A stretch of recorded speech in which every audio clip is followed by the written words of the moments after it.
ওর নাম বাংলাদেশে আগে জানছে 2%, এখন জানে 90%।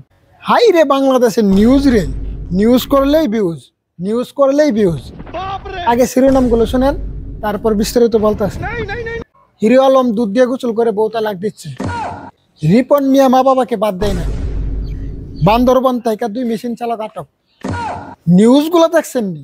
এই যে রিপন মিয়া মা বাবাকে বাদ দেয় না, এটা কি নিউজ করা সাংবাদিকের কাজ? কিছু করার নেই, এটাই বাস্তব। দেশের ভিতরে দুর্নীতির অভাব নাই, কত দুর্নীতি, কত ফুন্দা ফুন্দি, তোরা হে নিউজ করস না। তোরা আসিস রিপন মিয়ার নিয়ে নিউজ, ও নিউজ করলে ভিউজ।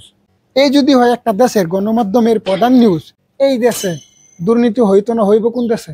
নিঃসন্দেহে তুই ঠিক কথা বলেছিস। এই যে বান্দরবন থেকে 2 মেশিন চালক আটক, এই নিউজ করছে। পরে তো মনে করেন এটারে গুগলে সার্চ দিতে দিতে গুগলে এমন সার্চ দিছে, গুগল র্যাঙ্কিং 1 নম্বর আইসা করছে। নাদিয়া নাদিয়া নাদিয়া, খারাপ কিছু পাইলে তো বাঙালি রাজা। ওর নাম বাংলাদেশে আগে জানছে 2%, এখন জানে 90%। দেখছেন নি বাংলাদেশের মিডিয়াগুলোর নিউজ? কোন দেশের মিডিয়ার টার্গেট যদি থাকে নিউজ করে ভিউজ কামানো, ওই দেশে দুর্নীতি হবে, ওই দেশে ভালো নিউজ না হইয়া খারাপ নিউজ হবে, স্বাভাবিক।